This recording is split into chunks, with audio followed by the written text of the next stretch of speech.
You are listening to Something Rather Than Nothing. Creator and host, Ken Vellante. Editor and producer, Peter Bauer.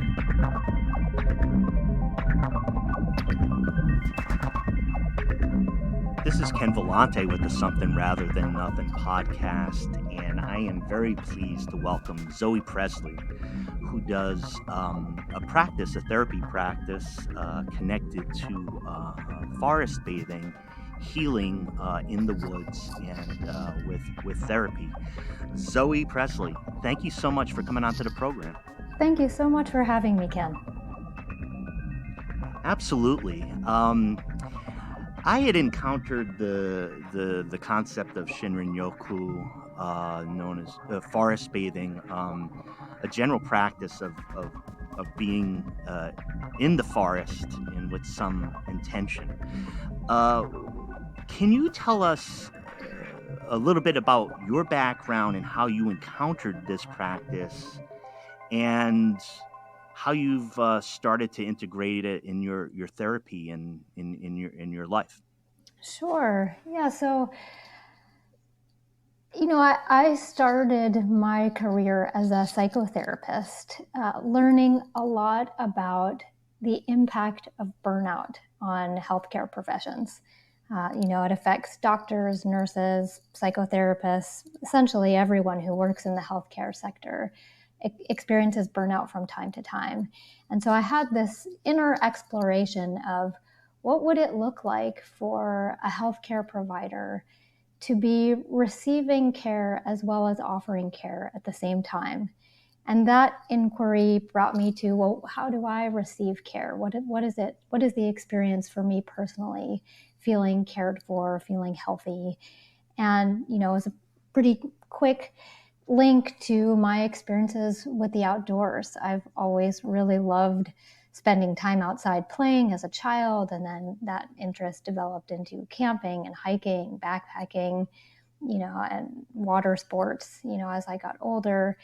And so the investigation of how I could bring together nature and healing brought me to a couple of books. I found Dr. King Lee's Forest Bathing and The Nature Fix by Florence Williams, which piqued my interest about how there was a bridge that was being created by different healthcare practitioners and love of the outdoors. And that part of that bridge, it refers to forest bathing and Shinrin Yoku. And that led me to pursuing a training by the Association for Nature and Forest Therapy to be a forest bathing guide.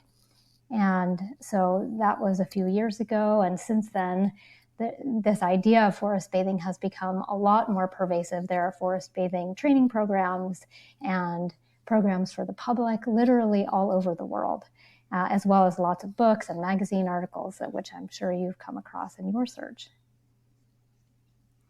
Yeah. Well, and I want to just pause there and just kind of bring this in, Zoë. So we're chatting about this forest bathing, and we're up in the Pacific Northwest, and it's certainly a kind of it might feel like a unique or a new idea to a lot of the listeners. What do you see is going on? You go into when you're engaging in forest bathing or going into the forest to heal. What's different about the forest than other places? Well, that's a good question, because actually forest bathing doesn't just refer to an actual forest in the way that we think about it. It doesn't refer to going to the mountains or going to a heavily treed area. Forest bathing would probably be more accurately described as nature bathing or nature immersion. It essentially refers to bathing in the atmosphere of nature or taking in nature through our senses. So it's really about being intimately aware of and connected to the natural world wherever you are. So that might even be walking down an urban street and noticing a weed coming out of the sidewalk. It could also refer to being in the Grand Canyon, a place where there's very little trees. So it doesn't necessarily need to be a forest, and it doesn't necessarily need to be a vast expanse of wilderness either.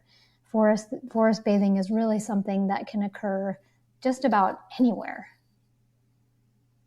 Yeah. And let's say you're doing, and I appreciate that, those comments, because it has to do with the more of a connection, I think, from, of where you are. But if you're doing, so you're a therapist and you have training in this area, if you're actively engaged in this practice with clients, what does it look like? What does it look like for you to have a session, say, forest bathing session? Well, so I would like to differentiate.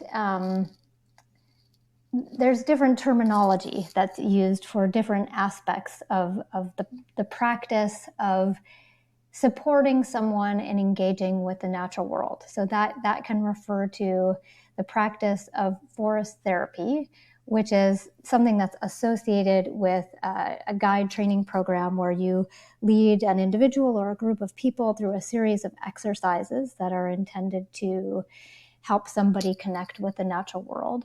And that is different from what is sometimes called ecotherapy, which can be psychotherapy that is simply practiced outdoors.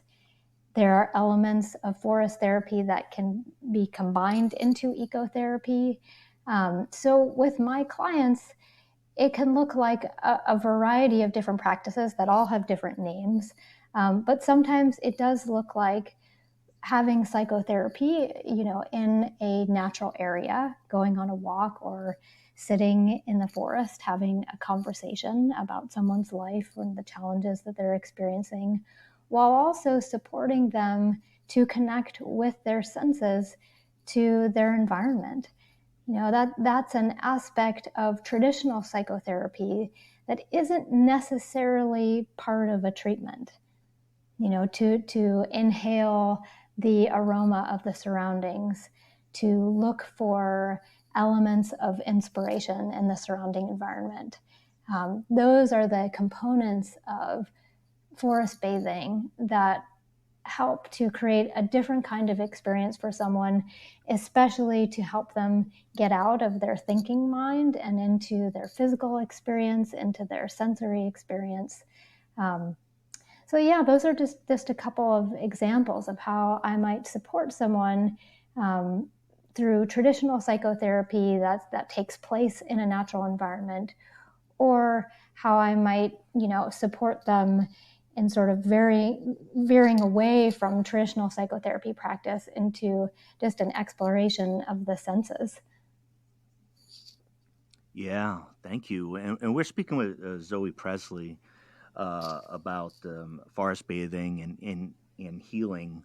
One of the interesting pieces that I just mentioned here before we popped on and recorded is about the kind of dynamic ecosystem of the forest and learning about trees themselves, as far as that dynamic environment and the physiological components, like you had alluded to, the smells that are exuded from the plants, the life and the vitality. When you and I'm going to say one more thing. I was fascinated by your point that you are engaged in the healing in the environment, and then that with another individual or individuals. Your role within that, do you have to carve out or help to create the healing space for everybody that is there? Yeah, it's an interesting question, because I think that my role is really about helping someone transition from a more intellectual, analytical space of their mind to a more experiential, sensory experience. So what that looks like is offering an invitation. What happens if you close your eyes and just listen. What sounds are available to you? What sounds that are close by versus far away? What happens when you just notice, when you just listen? And after that, the client or the individual who's with me really takes it from there, and it becomes their own experience. The object is really to have it less shaped by human influence, including my own, and to have it more be about the individual's own engagement, own experience of reciprocity with the natural world.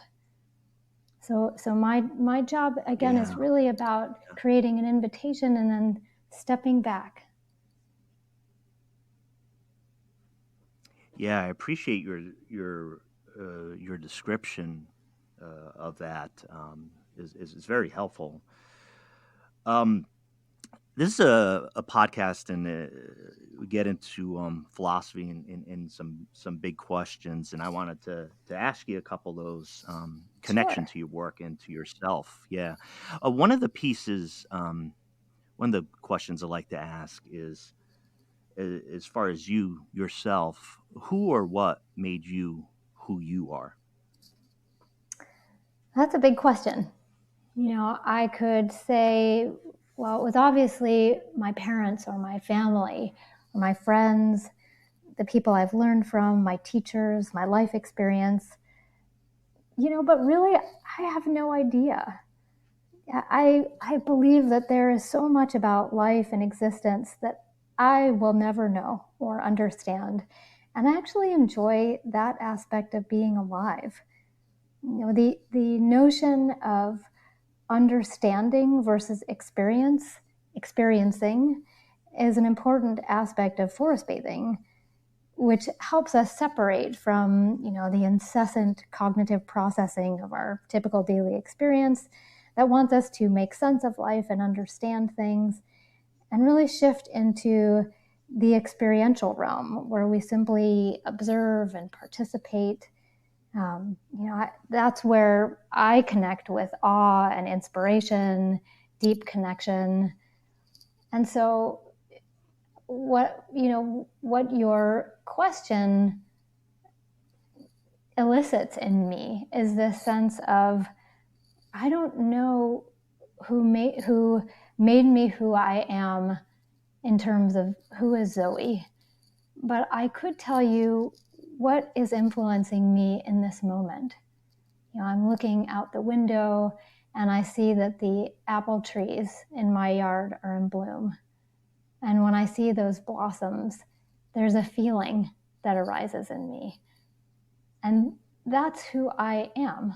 I am that feeling. Yeah. And about your answer too, I think it points to like a large question like that, because in philosophy, I think sometimes like you could engage in philosophy and questioning to try to gain an answer. I actually don't. I don't. It sounds strange, but for me, I've been more influenced by the Danish philosopher Soren Kierkegaard, who said, "My job as a philosopher is not to answer a question, but to find them everywhere." And it has to do with, and this is where the therapy comes in with the philosophy or talking, is that it seems strange to engage my entire life with like a large question like, is there a God? I'll never answer that. For me personally, Ken Vellante, I can't answer it. Don't know how to, whatever. But I'm interested in the question, and I'm interested in the process of thinking about it. But if you're not comfortable with not having the proof at the end of it, or not, being secure where you are, it ain't going to be a great process, right? And I really appreciate your elements where you're saying, I don't know. Here's what I got, So, yeah. I think it's a good part of the therapy of the questions, at least for me. Well, especially in the culture that we live in which we can get attached to labels imposed on us and feel oppressed by those labels, oppressed by the label of mother or daughter, or, what we do for our work is the totality of who we are. And I think that the problem with that is that we don't always feel a deep association with those roles, not every moment of every day of our lives. And so that can be, existentially challenging sometimes if we are so used to thinking of ourselves as the roles that we play rather than the experience that we are having. And sometimes that can lead to, frankly, mental health challenges. It can lead to depression. It can lead to anxiety and stress, sometimes even trauma. So I think there is a benefit of getting to understand ourselves through the experience that we're having in the moment, as separate from just the roles that we play. Yeah. And I think that has to go deep into the what you talk about identity, in the moment and in our roles and how we view ourselves. Mm-hmm. Zoe, is there there doesn't have to be, but is there art in Shinrin Yoku? Oh, I absolutely think so. Um,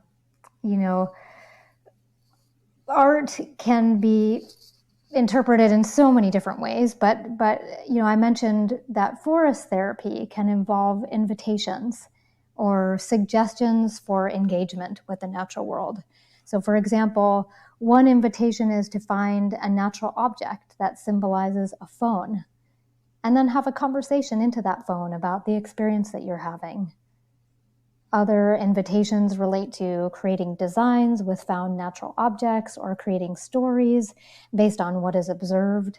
A while ago, excuse me, I was inspired actually to write a poem in the woods one day while looking at a leaf, and I was wondering if you would like to hear that. Absolutely. Okay. I just called it The Leaf.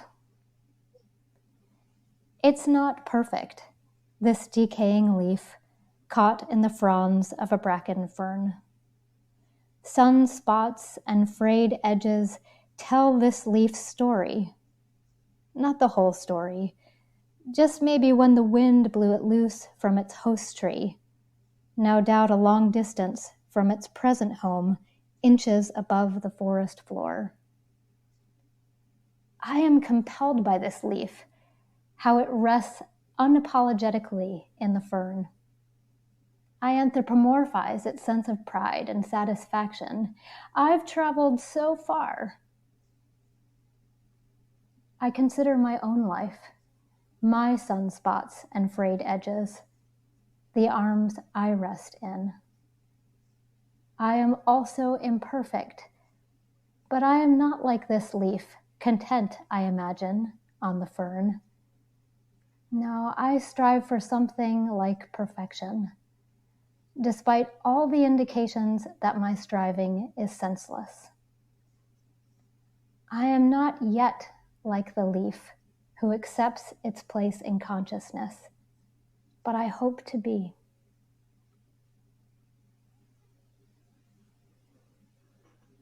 Wow. Thank you, Zoe. Let me ask the question. Were you a creator when you were born? Aren't we all? Endless artistry is involved in simply developing as a human being, with our very first efforts in life, like breathing and moving our bodies. But as a child, I was compelled by music and theater and the opportunity to pretend. I was involved in community theater as an adolescent, and then I sang in rock and bluegrass and jazz bands as a young adult. So, was I an artist when I was born? I really do believe that we all are artists, and we are all endowed with an inherent human creative ability that is not just for the purpose of our own explorations, but I think is also part of our survival. We need to learn how to be creative, both, psychologically and also physiologically. We are constantly finding solutions to problems, big and small, and there's so much artistry in that. In the past decade, I have explored creativity mostly through the investigation and practice of healing modalities, as well as, in deepening my connection to the natural world, like through that poem. The natural world inspires me. It makes me think deeply, and it helps me grapple with big questions that I have about life. And, to me, that's what artistry, that is what creativity is all about. As I've gone along in the podcast, I've learned a lot that there are things that happen earlier on, encouragement of the art, the environment of the arts, the environment that you're in. We see a lot of arrested development creatively and artistically, where, for one reason or another, it's not possible to do it, or life goes this way or that way. And one of the biggest things I see emerging is like, what do we do to cultivate that, that spirit of creativity before, for myself, like I had mentioned to you a bit before we got on, I think, I've been identify myself as an artist, like deliberately for the last 3 years of my life, which is just a smidgen of the years that I've lived. And connecting to that and refining that's where my energy is presently. And I think it was just kind of stuck for a while, maybe a very long time. And it sounds like you've felt comfortable enough to go into a few different, creative endeavors in your development as a creator. Yeah, I would say that aside from myself interpreting it as feeling comfortable in those spaces, I would also say that it's felt like a necessity to me, that expressing myself and finding ways to explore my connections with other people, with the natural world, has felt like a lifeline. It's felt like, in many ways, the reason for being alive. So in that sense, I consider it in some ways a luxury, but also a necessity. Yeah. It's like breathing. It like is the like mind breathing or something. Yeah. Yeah. Zoe, big question without any trepidation. Why is there something rather than nothing? So this is a very interesting question, and I think my curiosity is, how do we know that nothing isn't something? When I think about spaces or moments that seem to be vacant with regard to, what we might behold with our senses, there's always something. A black hole wouldn't even have that name if it were truly nothing. And, similarly, if someone says there's nothing to do or there's nothing here, is that ever really true?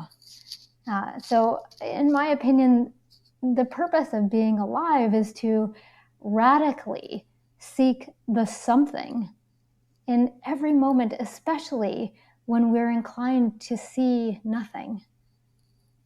And I think that that's part of how we can deepen our connection with the natural world, is through really, as I said, radically seek what is happening here. Not just through my eyes, but what's happening through my heart and my soul when I behold. When I behold this aroma, when I behold this sensation, then what we might have initially assessed as nothing can turn into something pretty profound, actually. Yeah, that's a That I just was following your words, and it was very helpful for me. Mm. We've been talking with Zoe Presley, and I've just deeply enjoyed this conversation. Zoe, I want you to connect the listeners to your practice and what you have to offer, or maybe just in general about the forest bathing and Shinrin Yoku.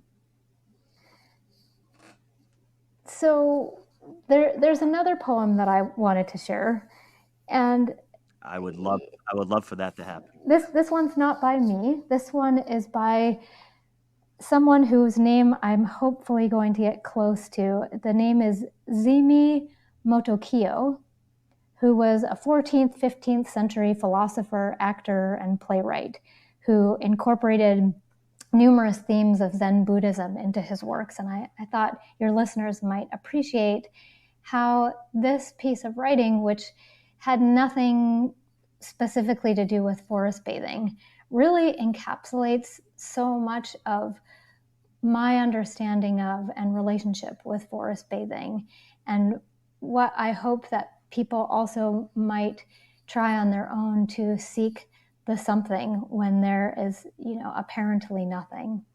So here's the poem by Zoë Presley. To watch the sun sink behind a flower-clad hill, to wander on in a huge forest without the thought of return, to stand upon the shore and gaze after a boat that disappears behind distant islands, to contemplate the flight of wild geese seen and lost among the clouds, and subtle shadows of bamboo on bamboo.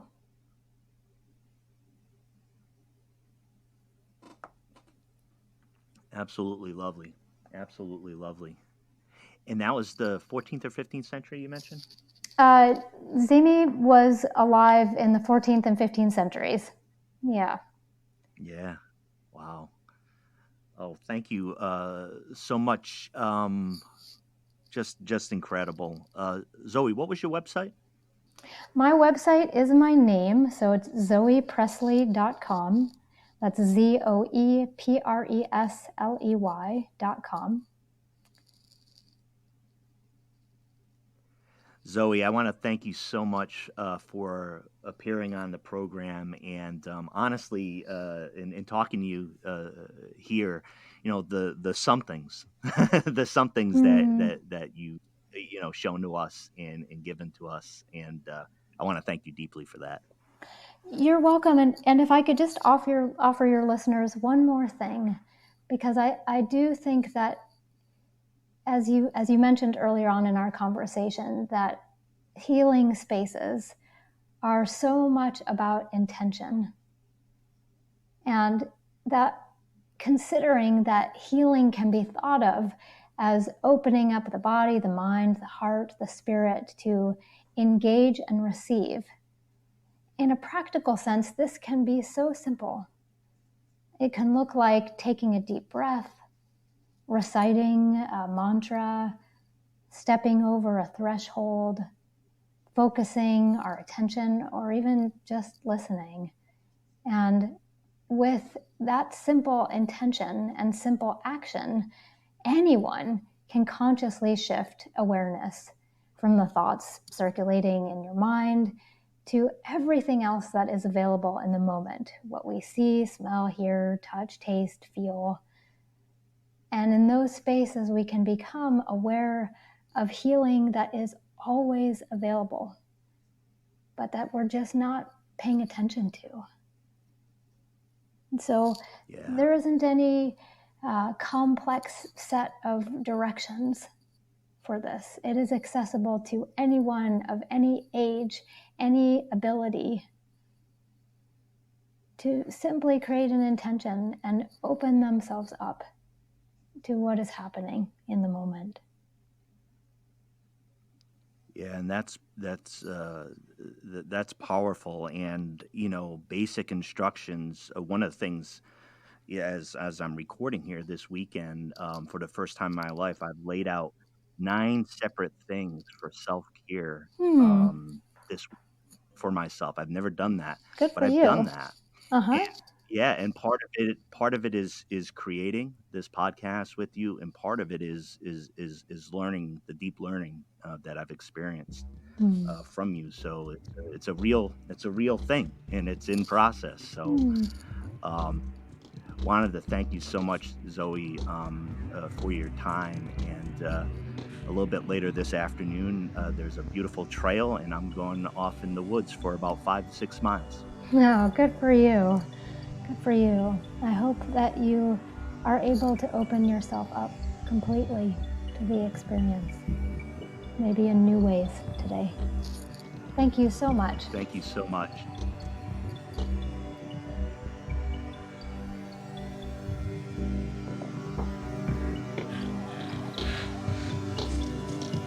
This is Something Rather Than Nothing,